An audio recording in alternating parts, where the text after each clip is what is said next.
This year we are live streaming 30 graduations, and we want to use the Accsoon system in order to do so. So we have 3 transmitters on all 3 of our cameras, a tight shot, a wide shot, and a stage shot. And then we have 3 receivers, which we fastened to this plate right here.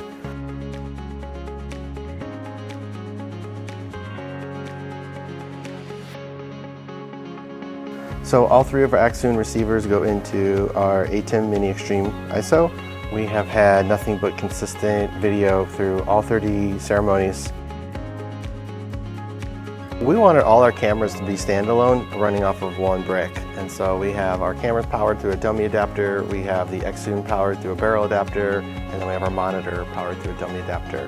And this has allowed all our cameras to really need no cables, no wires, and with a reliable transmission from both the camera to the receivers and into our switcher. The Accsoon Cine i2 Pros really made this process as easy as possible. We were able to have all our cameras anywhere we needed in the room without any drop in video connection. I don't know how we would have done this without the Accsoon Cine i2 Pros.